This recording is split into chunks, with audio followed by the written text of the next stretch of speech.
Where are you from? That's a question I hate to answer. How do you define it? Because it's hard for me too.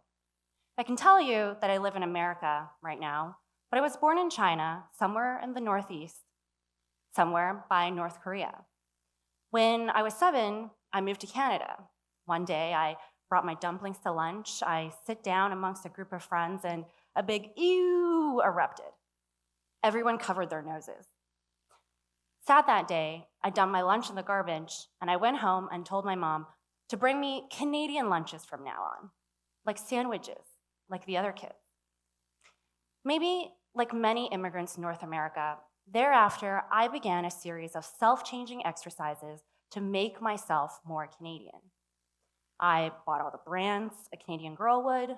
I watched all the shows somebody Canadian would watch. I made sure to roll my R's extra hard like a local to pretend that I'm so far removed from my Chinese roots. And for a while, it worked. But I was losing connection to who I was in my birth country. So fast forward another 2 decades, and I find myself back in China. When I moved back to China, I started working for Alibaba. But there, I felt an even odder feeling, thinking I was finally in my birth country where everyone looked like me. Surely I would be accepted here. Instead, I was lumped with the foreigners because I had a Canadian passport. 996 is a common working phenomenon in Chinese tech firms where someone works 9 a.m. to 9 p.m. 6 days a week. One time, there was an important work project, and a colleague made a comment. She said, "Sharon doesn't believe in 996. She's not Chinese." It suddenly felt like I was belonging everywhere and nowhere, all at once. So I decided to start to call myself culture fluid. You see, ethnocentrism is the idea where you put your culture in the center and judge all other cultures around it. It dates as far back as Herodotus, a Greek historian who thought that Egyptians were peculiar. In his book, he wrote how the women worked and the men were priests, how they wrote from right to left, which is completely backwards. Opposite to the customs of the Greeks, they ate outside, went to the bathroom inside, and they even lived with their animals. But in the end, Herodotus vouched for cultural relativism, the idea to judge a culture based on its own cultural context. He concluded that the Egyptians didn't do anything in the wrong way, just a different way. This is the first step to being culture fluid, is to hold on to cultural relativism. By 2050, 85% of the world population will live in either Asia, Africa, or South America. This means that a common cross-cultural interaction in the future will not occur between two people from a stereotypical Western or Eastern background. We've already started to see this happen during the pandemic. When we moved from megacities to small towns to abroad, companies are continuously outsourcing their engineering, customer service departments to places such as India and the Philippines. Remote work is now being demanded as a standard job description, and it is the key to retaining talent.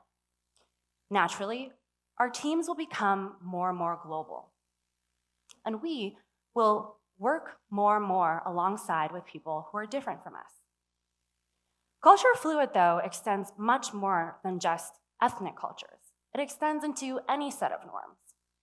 Every year, I attend this festival in the desert, whereby some 70,000 people come from all walks of life and create camps that represent where they come from.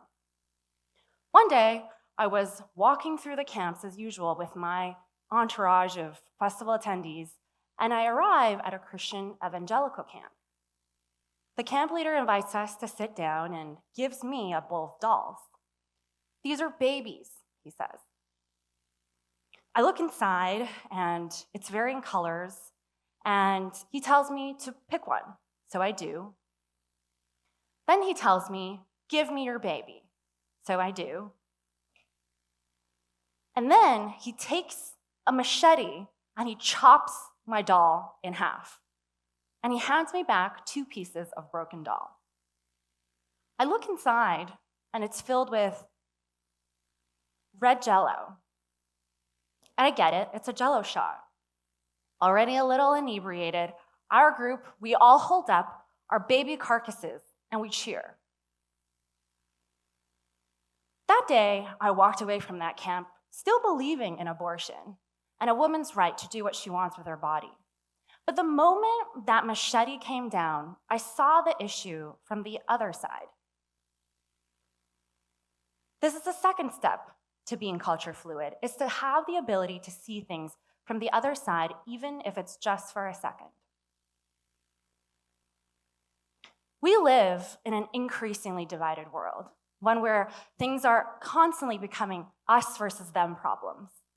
The Christian evangelists and the secularists, the patriarchal system and the Me Too movement, the woke people and the people who think that woke is too much, the left versus the right, the vaxxers and the anti-vaxxers.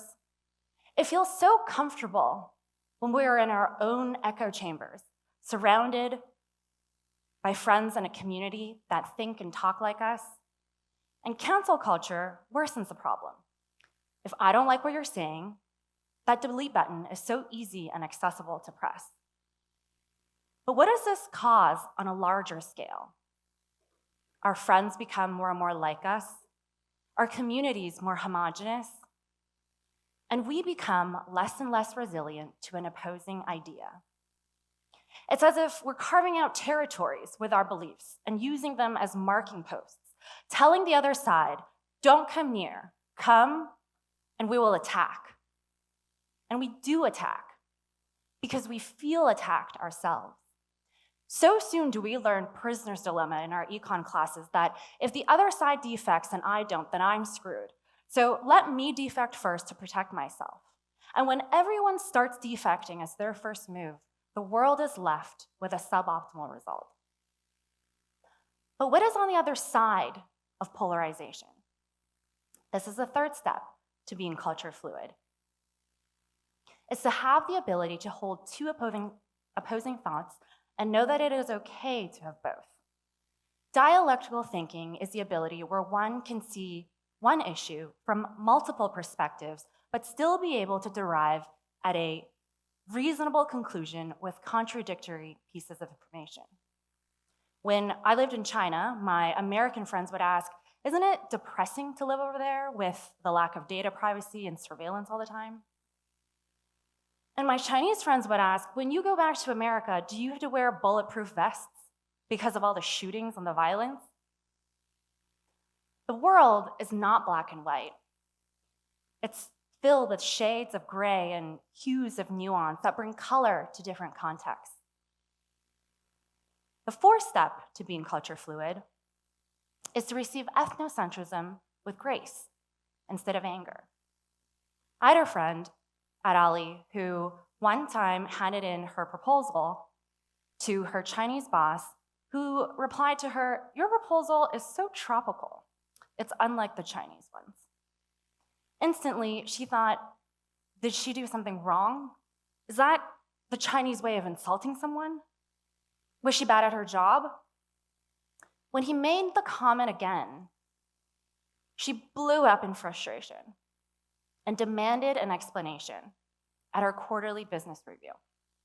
And he simply explained 3 colors, red, yellow, green, tropical. Tro means 3, does it not? In that instant, she remembered that the proposal she handed in was indeed in 3 colors. But in the same instant, it dawned on her how many times she thought she was being insulted when it was simply a misunderstanding. So the next time you feel judged or belittled, just remember this philosophical construct called Hanlon's razor. There's no need to attribute to malice that which you can adequately explain with stupidity. Most people aren't as evil as you think. They just lack knowledge. Upon stepping down from The Daily Show, Trevor Noah had said, it's a bit ironic that we live in an age of limitless information, but for some reason, we always lack context. We don't know how something started, how it ended. We know what makes us angry, but we don't know why it makes us angry. we somehow lack the muscle to obtain context. But I think this can be trained, like any other muscle in our body.